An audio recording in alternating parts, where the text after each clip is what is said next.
Selamat siang anak-anak, kita berjumpa lagi di PA Anak kita pada siang hari ini. Di dalam PA Anak ini kita akan merenungkan bagian firman Tuhan yang mempersiapkan kita untuk mengingat akan sengsara Tuhan dan juga mempersiapkan kita untuk nanti mengingat akan kebangkitan Tuhan kita Yesus Kristus.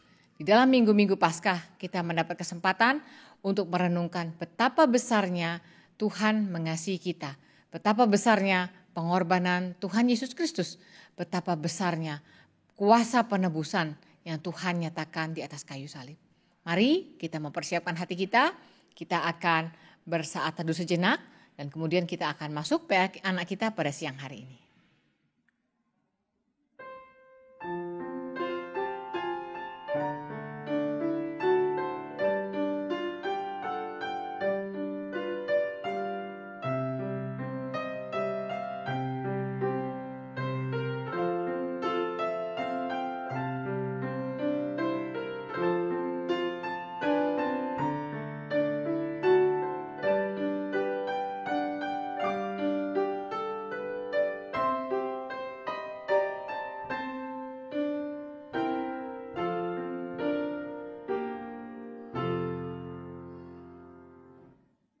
Kita bersyukur karena Allah mengasihi kita dan Allah mengasihi kita dengan satu tanda yang besar, yaitu mengaruniakan anaknya yang tunggal, Tuhan Yesus Kristus. Mari kita menyanyikan lagu Karena Allah Cinta. Kita nyanyikan lagu ini 2 kali untuk membuka PA Anak kita pada siang hari ini.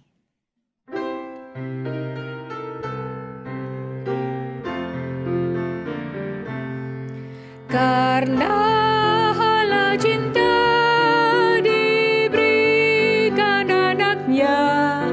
mati di Golgota, membebaskan saya, ya akan datang pula. Alangkah mulia kasih-Nya pada saya. Karena Allah cinta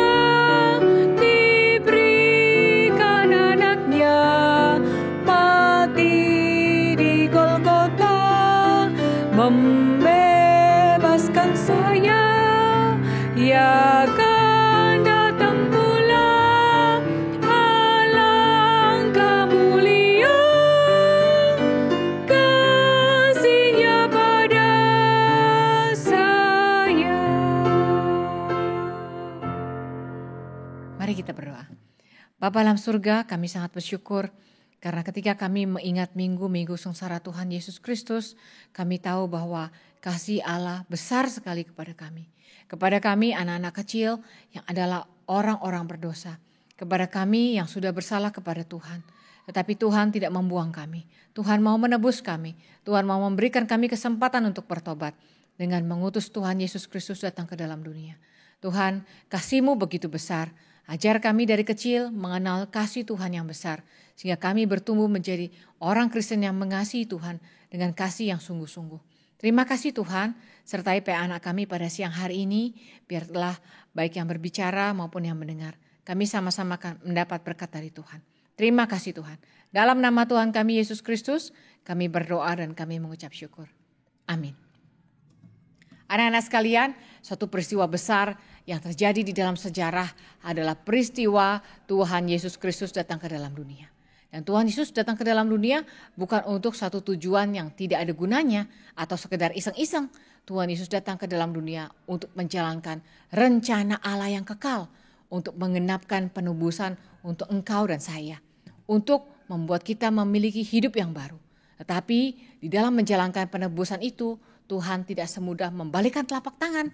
Tuhan melewatinya dengan satu perjalanan yang berat. Nanti Pak Pendeta Jimmy akan membahas Mazmur 22. Menjadi satu ucapan doa yang berat ketika Tuhan Yesus juga ucapan di Taman Getsemani. Dia mengatakan, dan kemudian dilanjutkan di atas kayu salib ketika Tuhan Yesus berteriak, "Allahku, Allahku, mengapa engkau meninggalkan aku?" Dari Getsemani ke atas kayu salib. Suatu pergumulan yang sangat berat. Dan biarlah kita tidak pernah melupakan Getsemani. Kita tidak pernah melupakan sengsara Tuhan. Supaya kita menjadi orang-orang Kristen yang tahu betapa besarnya penebusan Tuhan Yesus. Mari kita mempersiapkan hati kita mendengarkan firman. Kita menyanyikan lagu Pimpin ke Kalvari. Lagu ini refrennya mengatakan, jangan lupa Getsemani. Jangan lupa sangsaranya. Supaya kita tidak lupa cintanya Tuhan. Mari kita nyanyikan lagu ini bersama-sama. Mempersiapkan hati kita mendengarkan firman.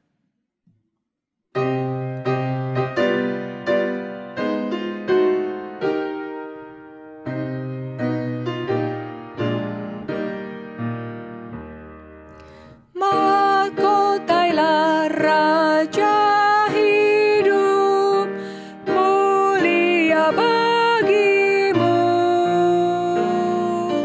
Ingat mahkota durimu, pimpin ke Kalvari. Jangan lupa Getsemani, jangan lupa sengsaranya, jangan lupa cinta Tuhan, pimpin ke Kalvari. Ku mohon untuk mengerti, kau mati bagiku. Ku mau bagaikan malaikat menjaga kuburmu. Jangan lupa Getsemani, jangan lupa sengsaranya, jangan lupa cinta Tuhan, pimpin ke Kalvari.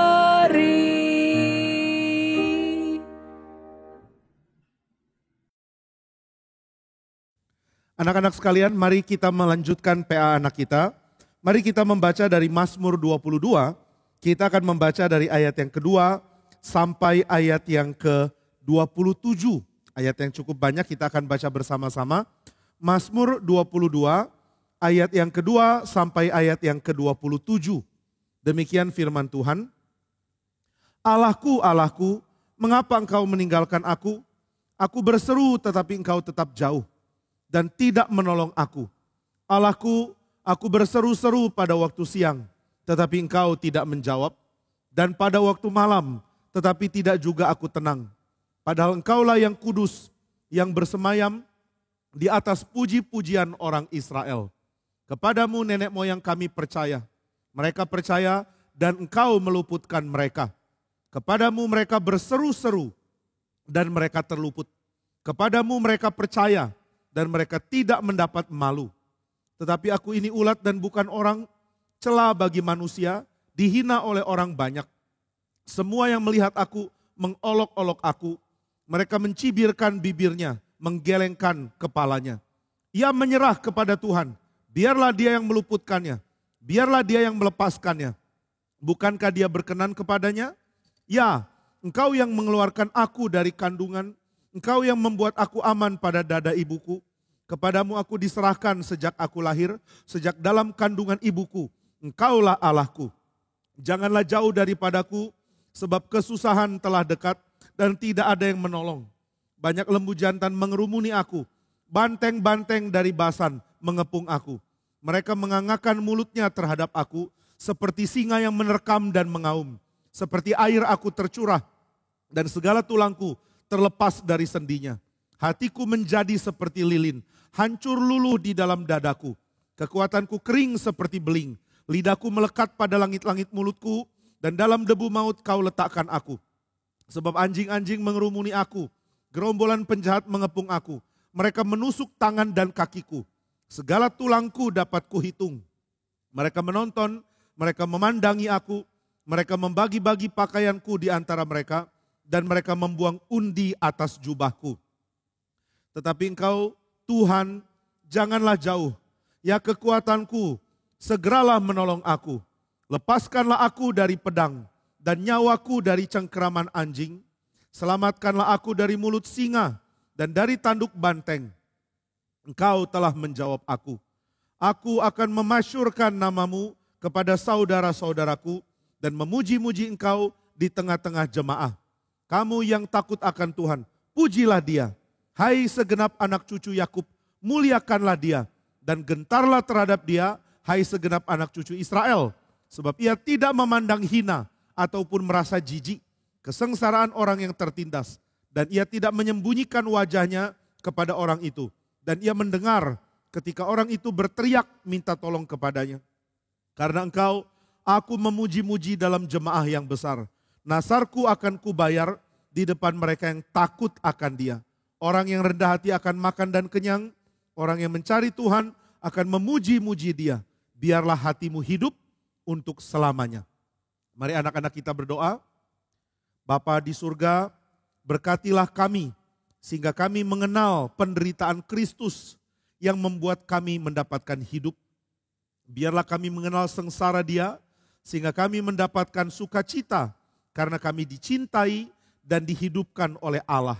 Biar kami dari kecil, dari waktu kami masih anak-anak, kami mengingat Tuhan, kami mengasihi Tuhan, dan kami beriman kepada Tuhan sampai selamanya. Berkati hamba-Mu di dalam memberitakan firman yang sangat penting ini.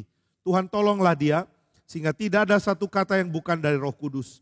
Kiranya Tuhan pakai, di dalam nama Tuhan Yesus, kami berdoa dan bersyukur. Amin.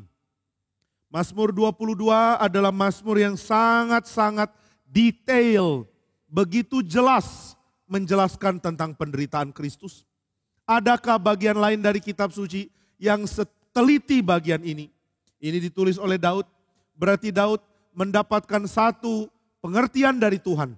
Tuhan berikan kepada dia kemampuan menjelaskan dengan sangat tajam, dengan sangat peka, dengan sangat spesifik tentang penderitaan Kristus. Apakah Daud pernah lihat penderitaan Kristus? Tentu tidak. Tapi kenapa dia bisa tahu sampai detail? Karena Tuhan yang memberikan pengertian ke dalam hatinya. Di dalam Alkitab, semua penulis-penulis kitab suci adalah penulis yang diberikan inspirasi oleh Roh Kudus. Di dalam surat 2 Tesalonika pasal 3 dikatakan bahwa Roh Kudus adalah yang menafaskan seluruh pengertian kitab suci masuk ke dalam penulis, lalu penulis menulis. Dia pikir dengan baik, dia renungkan, lalu dia tulis dengan hati-hati. Dia tulis dengan teliti, dia tulis berdasarkan gaya dia, berdasarkan pikiran dia, berdasarkan kemampuan menulis, berdasarkan kebiasaan dia. Lalu Tuhan pakai semuanya, sehingga setiap ayat-ayat yang tertulis di dalam kitab suci adalah dari Tuhan. Jadi Daud mengerti penderitaan Kristus, bukan karena dia pernah melihat, dia mengerti penderitaan Kristus, karena Tuhan memberikan inspirasi kepada dia. Maka Tuhan yang sudah memberikan inspirasi, memberikan kita tulisan ini, sehingga orang-orang bisa membaca tentang penderitaan Kristus sudah dinubuatkan dari 900 tahun sebelum Tuhan Yesus datang. Karena Daud ada di dalam dunia 900 tahun sebelum Tuhan Yesus datang. Dan Daud menulis 900 tahun lebih sebelum Tuhan Yesus inkarnasi ke dalam dunia. Berarti sejak 900 tahun sebelum kejadian Yesus dipaku di kayu salib, sudah ada orang menulis. Selain Daud, di tahun sekitar 700 sebelum Yesus datang, juga ada seorang namanya Yesaya yang menulis di dalam Yesaya 52 dan 53 tentang penderitaan Kristus yang menggantikan kita. Jadi penderitaan Kristus ini bukan sesuatu yang terjadi kebetulan. Penderitaan Tuhan Yesus bukan cuma peristiwa sejarah yang mengalir begitu saja. Tapi penderitaan Kristus adalah sesuatu yang Tuhan sudah nubuatkan dari jauh sebelumnya. Sebelum terjadi Tuhan sudah beritahu. Inilah keunikan Alkitab kita. Kitab suci kita lain dengan kitab suci agama manapun. Karena di dalam kitab suci kita ada nubuat tentang apa yang akan terjadi 200, 300, 500, 900, 1000, 1500 tahun sebelum itu terjadi. Sebelum Daud menulis, sudah lebih dulu ada tulisan mengenai penderitaan Tuhan Yesus di dalam surat-surat dalam kitab-kitab Musa. Musa menulis tentang domba, tentang kambing, tentang acara Paskah. di mana orang Israel harus menyembelih domba, harus menyembelih kambing.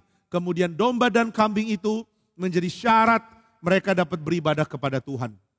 Berarti dari 1500 tahun sebelum Yesus datang, sudah ada tulisan tentang ada keharusan, harus ada kematian, harus ada darah yang tertumpah, harus ada darah yang tercurah. Baru Tuhan Yesus benar-benar datang dan dia menggenapi seluruh nubuat dan dia mati di atas kayu salib. Jadi apa yang sudah tertulis dari dulu, Tuhan nyatakan supaya orang tahu kedatangan Tuhan Yesus bukan kebetulan. Kedatangan Tuhan Yesus bukan sama dengan catatan-catatan sejarah di dalam waktu yang lampau. Kedatangan Tuhan Yesus sudah dinubuatkan, sudah ditulis, sudah dijelaskan sejak 1900, sejak 1500, sejak 900, dan sejak 700, sejak 500 tahun sebelum kedatangan dia. Berkali-kali dinubuatkan, berkali-kali dijelaskan sebelum terjadi. Maka kita bersyukur kepada Tuhan, terima kasih Tuhan karena pengorbanan Tuhan Yesus adalah peristiwa besar yang Tuhan izinkan terjadi dan tertulis dari zaman yang lama sekali, termasuk oleh Daud di dalam Mazmur 22. Tapi dari semua penulis, Musakah atau Yesayakah, Daud adalah orang yang paling detail di dalam menjelaskan penderitaan Kristus. Di dalam pasal 22 ini, Daud mengatakan ayat yang ke-16.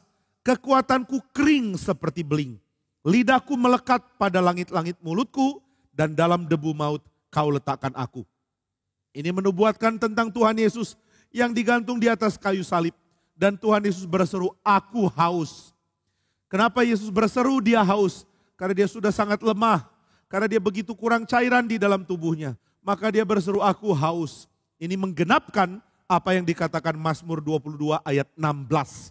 Kekuatanku kering seperti beling, lidahku melekat pada langit-langit mulutku.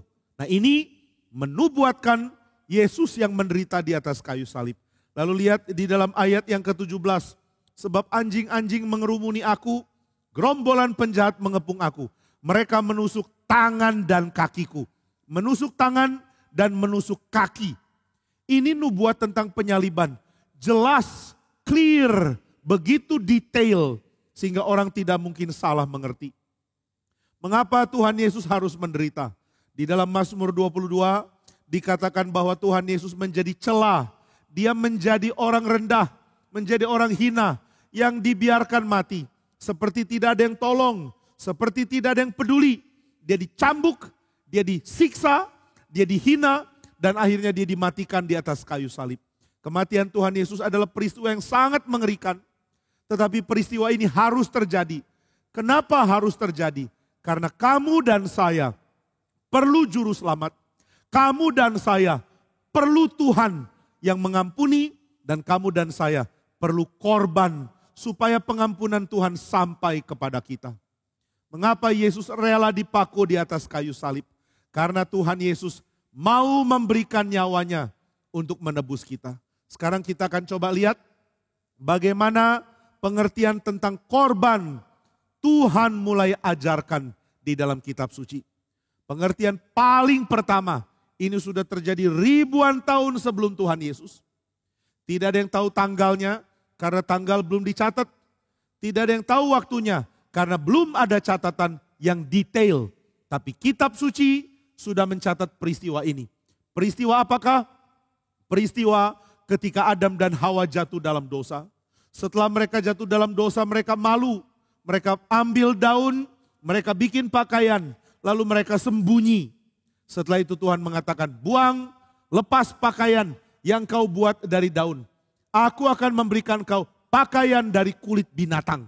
Nah, kenapa pakaian kulit binatang?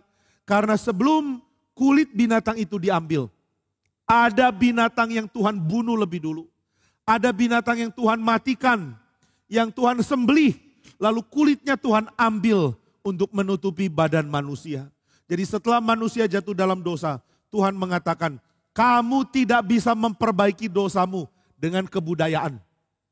Kamu tidak bisa memperbaiki dosamu dengan keahlian membuat pakaian. Kamu tidak bisa memperbaiki dosamu dengan keahlian membangun kehidupan yang baik. Karena dosa tidak hilang meskipun kehidupanmu baik. Dosa tidak hilang meskipun kamu kaya. Dosa tidak hilang meskipun kamu pintar. Banyak orang pintar adalah orang berdosa yang jahat. Dia jahat tapi dia pintar. Dia menipu banyak orang karena kepintarannya. Jadi orang tidak bisa ubah dosa karena pintar. Dengan kepintaran manusia mengatakan saya mau bersihkan dosa. Dengan kepintarannya manusia mau membuat sistem, mau membuat pengertian, mau membuat teknologi untuk menghapuskan dosa. Tapi ini tidak mungkin terjadi. Manusia tidak bisa membersihkan dosa dengan kepintarannya. Manusia tidak bisa bersihkan dosa dengan kekayaannya. Manusia tidak bisa bersihkan dosa dengan semua kemampuan membangun semua teknologi yang hebat. Dosa tetap ada meskipun engkau pintar. Dosa tetap ada meskipun kehidupanmu kaya. Dosa tetap ada meskipun kamu nyaman karena banyak uang dan banyak barang-barang bagus di sekitarmu. Dosa adalah milik orang yang lahir di dalam dunia setelah Adam. Baik dia orang kaya maupun dia orang miskin. Baik dia orang pintar maupun dia orang bodoh. Baik dia orang sehat maupun dia orang sakit. Kita tidak bisa bilang, oh orang yang miskin, nah itu orang berdosa. Tidak. Kita tidak bisa bilang, oh hanya orang yang sakit-sakitan, yang lumpuh, yang tidak bisa jalan, yang terus membungkuk, yang tidak punya kekuatan di kakinya. Nah ini adalah orang berdosa. Tidak. Tapi Tuhan memberkati dengan pengertian yang tepat melalui kitab suci. Semua orang sudah berdosa. Besar kecil sudah berdosa. Tinggi rendah sudah berdosa. Kaya miskin sudah berdosa. Semua orang sudah berdosa. Kalau begitu tidak ada yang bisa lepaskan dosa karena dia kaya. Tidak ada yang bisa lepaskan dosa karena dia sehat. Tidak ada yang bisa lepaskan dosa karena dia pintar. Tidak bisa. Saudara tidak bisa bayar dosa. Dosa, saya sogok kamu ya. Saya kasih uang. Ayo perlu uang berapa banyak? Saya bayar. Saya keluarkan kartu kredit. Saya keluarkan ATM. Saya keluarkan uang cash. Saya bayar kepada kamu. Supaya kamu jangan ada pada saya. Gak bisa. Dosa tidak bisa diusir dengan sogokan. Dosa tidak bisa dibersihkan dengan apapun. Maka Tuhan lihat Adam dan Hawa sudah jatuh dalam dosa. Tuhan tidak buang mereka. Tuhan tidak binasakan mereka. Tapi Tuhan mau mengampuni mereka. Bagaimana cara Tuhan mengampuni? Dengan menunjukkan saya bisa membersihkan dosamu. Tapi dosamu dibersihkan dengan adanya satu penebus. Penebus, siapa penebusnya? Sekarang penebus belum datang, tapi saya memberikan simbol dari penebus itu. Maka Tuhan ambil binatang. Waktu Adam dan Hawa lihat, Tuhan binatang itu mau diapakan? Saya akan sembelih. Mereka kaget, binatang itu disembelih. Kenapa? Karena kamu perlu baju, kamu perlu pakaian dari kulitnya. Kenapa mesti kulitnya? Karena untuk menutupi dosamu harus ada yang berkorban. Maka Tuhan matikan seekor binatang, mengambil kulitnya dan membuat baju untuk Adam dan Hawa. Dari situ baru Adam dan Hawa dapat pelajaran. Saya berdosa tapi yang lain yang tanggung. Saya berdosa tapi korban yang mati bagi saya. Nah inilah pertama kali Tuhan menjelaskan tentang korban. Kali berikutnya adalah ketika Abraham mesti membawa Ishak. Ishak adalah anak yang sangat Abraham sayang. Oh inilah anak yang dijanjikan. Sebelum Ishak lahir sudah ada Ismail. Tapi Tuhan mengatakan bukan Ismail yang akan menjadi pewaris dari janji Tuhan kepadamu. Tetapi anak yang dari istrimu. Anak yang dari Sarah. Inilah yang akan jadi anak pewaris. Anak yang meneruskan janji Tuhan kepadamu. Wah Abraham senang sekali.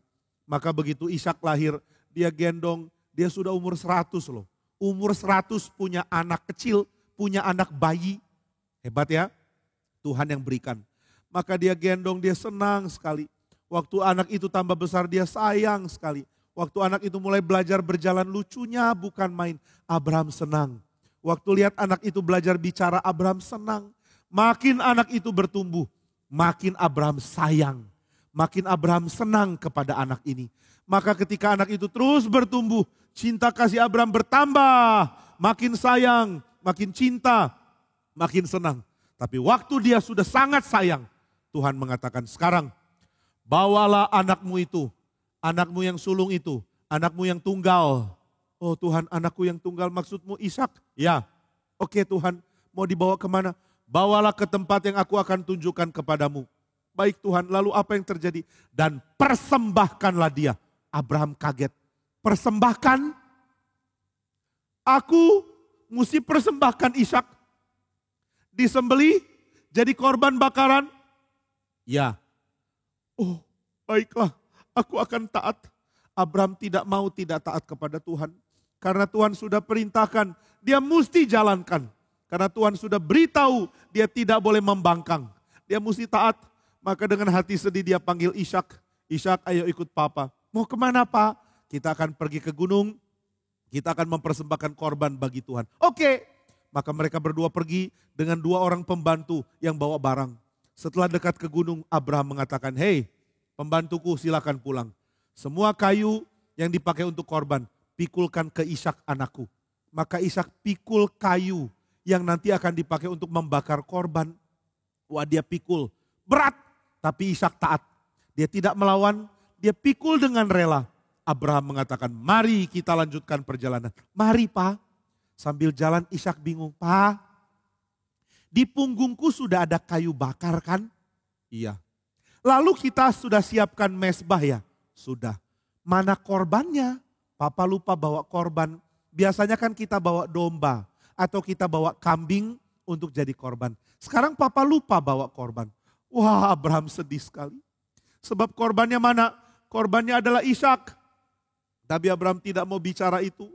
Dengan sedih dia mengatakan, anakku, korban itu akan disediakan oleh Tuhan. Maka mereka terus jalan sampai di sebuah gunung. Sampai di gunung, Abraham taruh Ishak. Dia ambil kayu bakar di punggung Ishak. Dia taruh susun dengan baik di atas mezbah. Lalu dia mengatakan, nak sini sebentar. Ada apa Pak? Saya mau ikat tanganmu. Wah, aku yang jadi korbannya? Iya, baiklah Pak. Saya akan taat. Wah Ishak taat sekali. Maka Tuhan ikat tangannya Ishak lewat Abraham yang ikat. Kemudian Abraham angkat, lalu taruh anak itu ke atas kayu api. Oh Bapak, saya akan dipersembahkan, saya siap, saya rela. Wah Abraham makin sedih. Dia sedih sekali karena dia sangat sayang anak tunggalnya ini. Anak tunggalku sekarang dipersembahkan untuk Tuhan, saya rela. Karena Tuhanlah pemilik anak ini bukan saya. Maka Abraham ambil pisau, dia sudah siap. Dia mau potong anaknya, dia mau sembelih. Lalu malaikat Tuhan berseru dari langit, Abraham, Abraham. Abraham kaget. Ya Tuhan, jangan apa-apakan anak itu. Sebab aku sudah melihat engkau taat dan engkau rela mempersembahkan anak tunggalmu.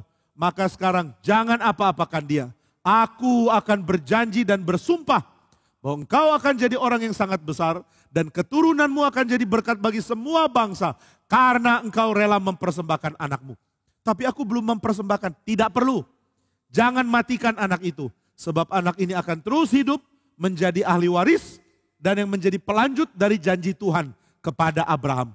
Wah Abraham sekarang heran, jadi anak ini tidak perlu dipersembahkan? Tidak. Lalu Abraham lihat ada seekor kambing yang tanduknya tersangkut semak belukar. Tuhan mengganti Ishak dengan kambing itu. Maka dia lepaskan Ishak. Papa, aku tidak jadi dikorbankan. Tidak nak, sudah ada pengganti. Akhirnya Ishak dibebaskan. Lalu kambing itu yang dipersembahkan untuk Tuhan menjadi korban. Dari sini tulisan dari kitab Kejadian. Dari pasal yang ke-20. Dari pasal yang ke-22. Dari sebelumnya pasal 15 dan 18. Ada nubuat tentang janji Tuhan. Tapi di dalam peristiwa Ishak, kita tahu bahwa Tuhan mau Abraham jadi berkat lewat Ishak. Ishak jadi berkat lewat korban. Apakah Ishak jadi dikorbankan? Tidak. Karena yang akhirnya dikorbankan muncul 1800 tahun setelah Abraham. Orang itu adalah Tuhan Yesus. Tuhan Yesuslah yang dikorbankan. Tuhan Yesuslah yang jadi anak tunggal Allah. Bukan anak tunggal Abraham yang dipersembahkan. Tapi anak tunggal Allah. Tuhan Yesuslah yang pikul kayu di punggungnya. Tuhan Yesuslah yang dimatikan di atas kayu salib oleh karena cintanya kepada manusia. Maka dia yang mati di kayu salib bukan Ishak yang mati. Dia yang mati di kayu salib, dan ini disimbolkan, dilambangkan dengan kambing yang menggantikan Ishak. Ini namanya simbol, ini namanya lambang. Berarti ada sesuatu yang sudah dicontohkan. Apakah contoh untuk Yesus yang mati di kayu salib? Apakah simbolnya? Simbolnya adalah binatang korban, kambing yang menggantikan Ishak. Inilah hal kedua. Tadi hal pertama yang jadi simbol untuk korban adalah binatang yang dimatikan supaya Adam dan Hawa mendapatkan pakaian.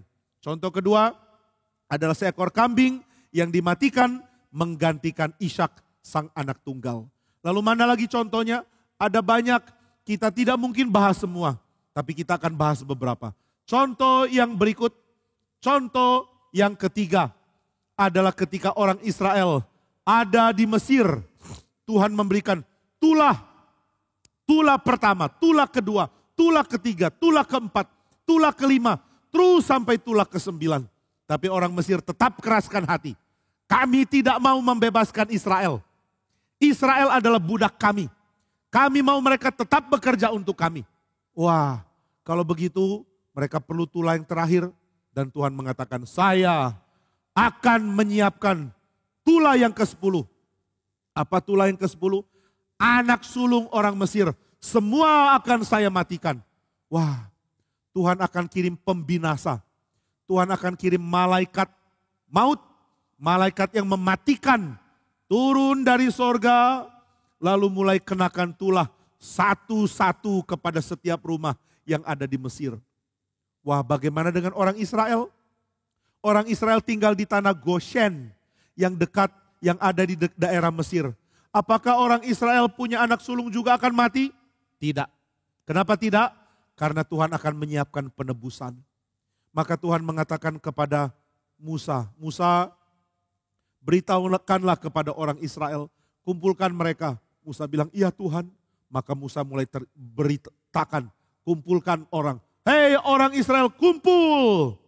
Saya punya khotbah, punya pesan sangat penting untuk kamu semua. Wah, mereka semua kaget. Ayo kita kumpul, ada apa?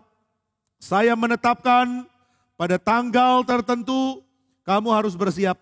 Ambil kambing dan domba yang berumur 1 tahun, yang tidak bercacat, yang bagus, yang paling sehat. Lalu kurung dia selama beberapa hari. Kurung selama beberapa hari. Setelah 10 hari kamu kurung, maka kamu lepaskan untuk disembelih. Sembelih dia. Potong jadi korban. Lalu ambil darahnya. Kemudian dengan darah binatang itu, kamu taruh darah itu. Kamu oleskan ambang pintu rumahmu. Jadi ambil darahnya, oleskan di atas pintu rumahmu. Ambil darahnya, oleskan di pinggir pintunya. Kenapa? Supaya malaikat yang membinasakan anak-anak sulung tidak mematikan anak-anak sulungmu. Wah, berarti Tuhan sudah menghukum, tetapi orang Israel selamat. Kenapa bisa selamat? Karena ada darah binatang. Maka semua langsung cari kambing dombanya. Hei, kamu udah dapat kambing domba? Belum dapat. Kenapa belum? Kan Tuhan yang suruh. Kami orang miskin.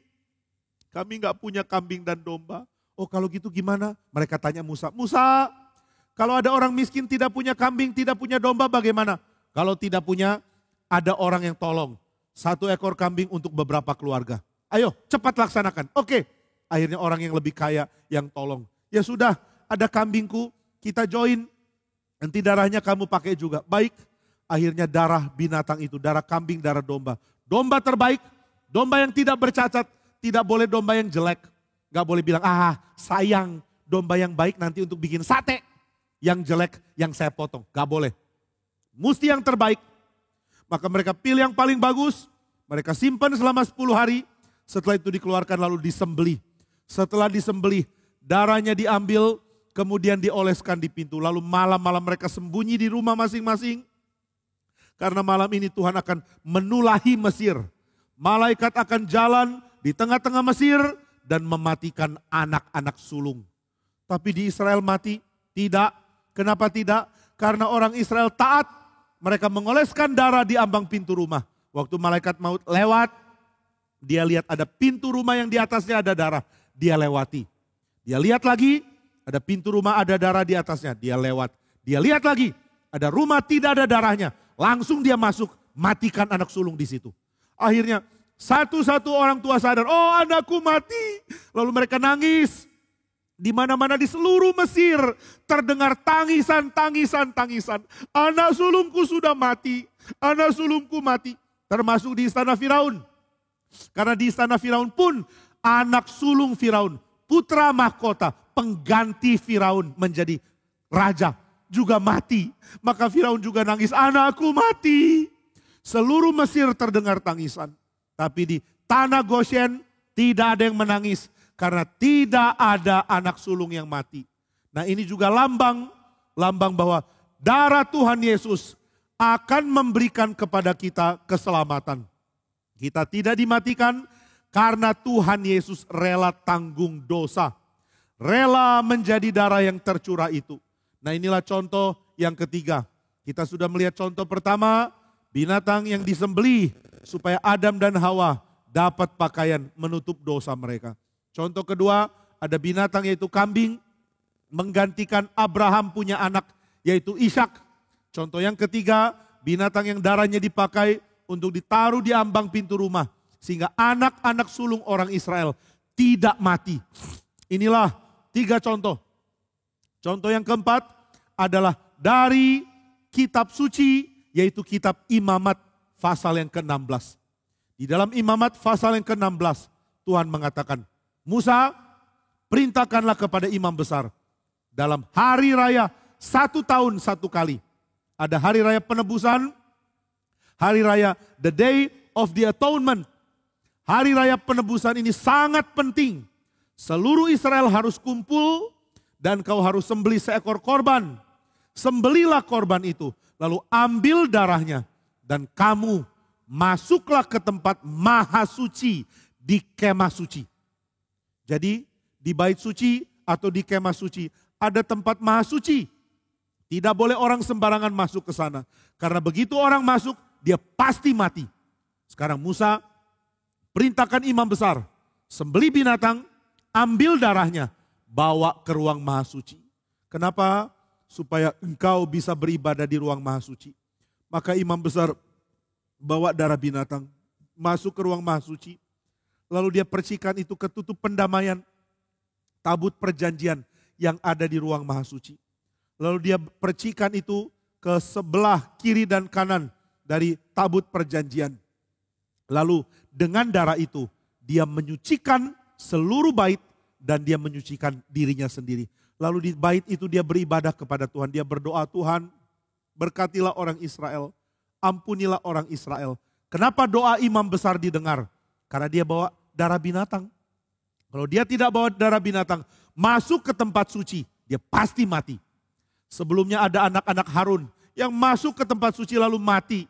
Dan Tuhan hukum mereka. Tapi kalau imam besar bawa darah binatang pada hari raya penebusan, maka imam besar boleh masuk ruang maha suci dan dia tidak mati. Ini apa ya? Ini lambang. Lambang siapa? Lambang Tuhan Yesus. Oh Tuhan Yesus, memangnya dia mau masuk ruang maha suci? Ya, tapi Tuhan Yesus tidak masuk ruang maha suci yang diciptakan oleh tangan manusia. Tuhan Yesus tidak masuk ke ruang maha suci di bangunan bait suci. Bukan, karena ruang maha suci yang dimaksud adalah surga, bukan di bait suci. Berarti Tuhan Yesus akan naik ke surga. Kenapa dia naik ke surga? Karena dia jadi imam besar. Dia adalah imam besar yang akan berdoa bagi kita. Di mana dia berdoa bagi kita? Di surga, di ruang maha suci, di atas sana. Lalu bagaimana dia bisa pergi ke sana? Dengan membawa darah. Darah korban, darah binatang, bukan darahnya sendiri. Maka Yesus mati di atas kayu salib karena dia sedang jadi korban. Tapi setelah itu dia mati, dia bangkit pada hari yang ketiga, dia naik ke sorga dan dia menjadi imam besar. Kok bisa? Karena dia sudah jadi korban terlebih dahulu. Maka waktu imam besar merayakan hari raya penebusan, imam besar ini jadi simbol untuk Tuhan Yesus yang akan membawa darahnya sendiri ke ruang maha suci. Nah inilah contoh-contoh dari simbol-simbol itu. Maka Daud sadar, contoh-contoh saya sudah tahu. Ada binatang yang dikorbankan demi Adam dan Hawa. Ada binatang yang dikorbankan demi Ishak. Ada binatang yang dikorbankan untuk menolong anak sulung orang Israel tidak mati. Lalu ada binatang yang dikorbankan supaya imam besar masuk ke ruang maha suci. Siapa imam besar yang sejati? Bukan imam besar di perjanjian lama. Imam besar yang sejati adalah Tuhan Yesus yang akan datang. Lalu imam besar ini pakai korban binatang dari mana? Bukan binatang. Karena darah binatang tidak mungkin menghapus dosa manusia. Loh, kalau darah binatang tidak bisa menghapus dosa manusia, kenapa di perjanjian lama pakai darah binatang? Karena itu simbol. Simbol ada yang akan menggenapi. Simbol itu tidak menjadi sesuatu yang asli. Simbol cuma petunjuk. Jadi binatang yang mati di zaman Adam. Binatang yang mati di zamannya Abraham. Binatang yang mati di zaman Musa. Binatang yang mati di dalam hari raya penebusan. Ini cuma simbol. Siapa binatang yang bisa mati menebus dosa manusia? Enggak mungkin. Tidak ada binatang bisa mengganti manusia. Kalau gitu seluruh binatang yang tadi kita bicarakan, ini cuma simbol. Kalau itu cuma simbol, mana kenyataannya?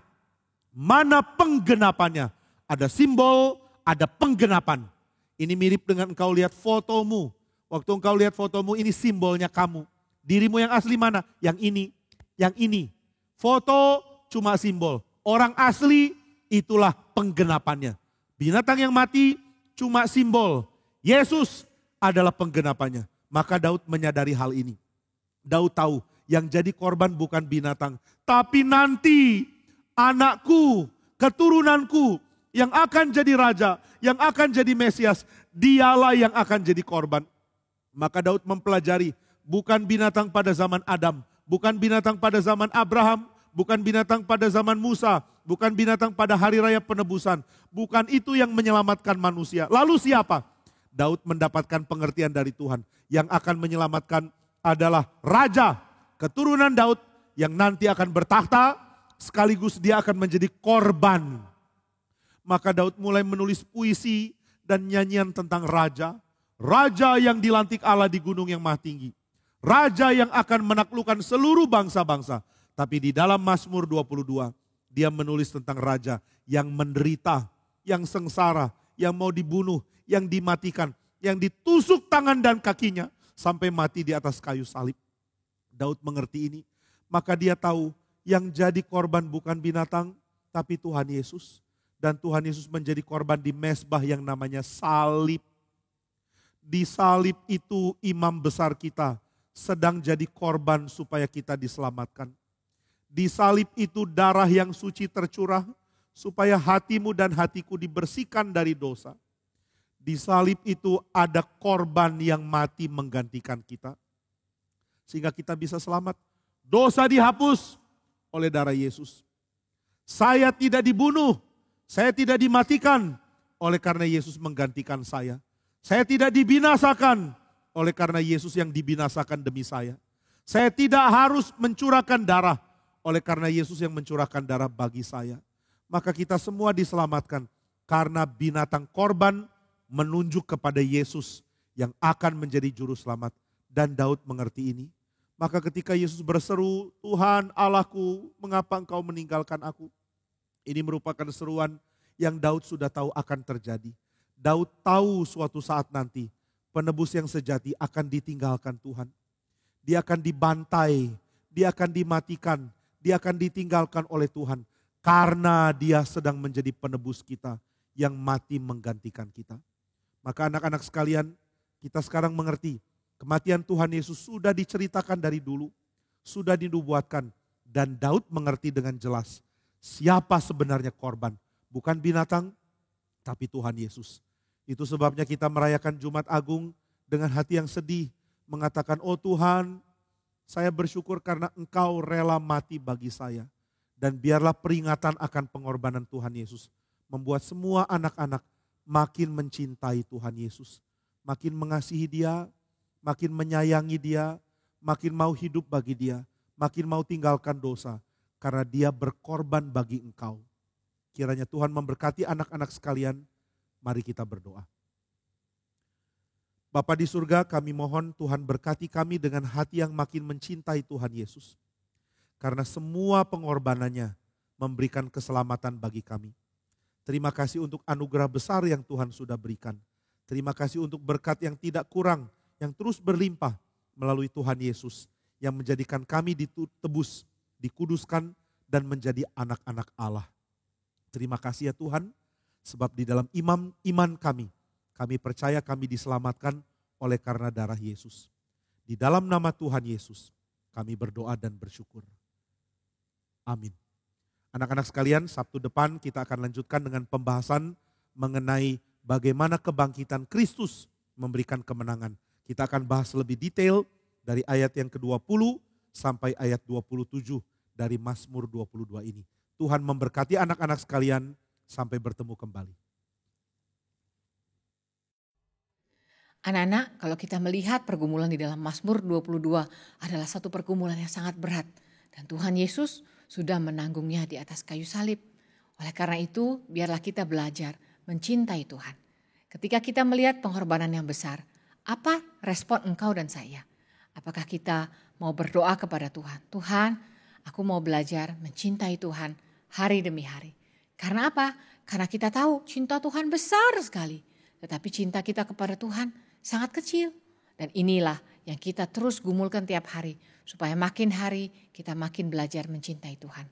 Mari kita menutup PA kita pada siang hari ini dengan satu lagu yang mengingatkan kita bahwa cinta Tuhanku amat besar. Tapi seringkali kita mencintai dengan sangat kecil. Kita tidak mau begitu terus.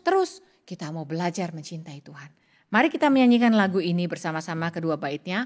Menutup PA kita pada siang hari ini.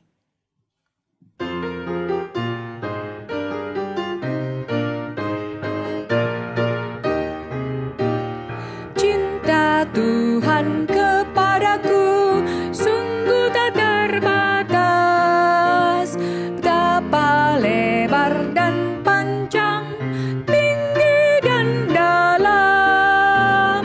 Aku orang yang berdosa, sungguh tak berlayak, namun Kristus datang jadikanku benar, anugerahnya besar. Cintaku kepada Tuhan sungguh amat kecil, sempit sebentar dan pendek, mudah berubah. Tuhan ajarku tiap hari membaca firman-Mu, agar ku bertumbuh makin mengagumi, mengasihi. Mari kita berdoa. Bapa dalam surga, kami mau makin bertumbuh mengasihi Tuhan. Jangan sampai cinta kami kecil terus. Tapi kami mau tiap hari cinta kami kepada Tuhan Yesus makin besar. Dan kami mau bertumbuh menjadi orang Kristen yang dipakai Tuhan. Tuhan, kami tahu bahwa hidup kami ini masih jauh dari sempurna. Masih banyak kelemahan. Tapi kami tidak mau memaklumi kelemahan kami dengan alasan-alasan yang banyak. Kami mau belajar mengikuti Tuhan Yesus Kristus. Dan biarlah Tuhan tolong kami semua. Anak-anak Tuhan yang masih kecil yang ada di seluruh pulau-pulau di Indonesia. Supaya kami tahu kami besar nanti mau dipakai Tuhan. Oleh karena itu kami mau bertumbuh di dalam firman-Mu. Terima kasih Tuhan, kami bersyukur karena boleh mengenal Tuhan Yesus Kristus sebagai satu-satunya Tuhan dan Juru Selamat kami. Terima kasih. Dalam nama Tuhan Yesus Kristus kami berdoa dan kami mengucap syukur. Amin. Anak-anak, PA anak kita sampai di sini. Jangan lupa di Sabtu depan kita akan bertemu lagi di dalam PA anak spesial khusus edisi Paskah. Kita bertemu lagi Sabtu depan jam 1 siang. Dah.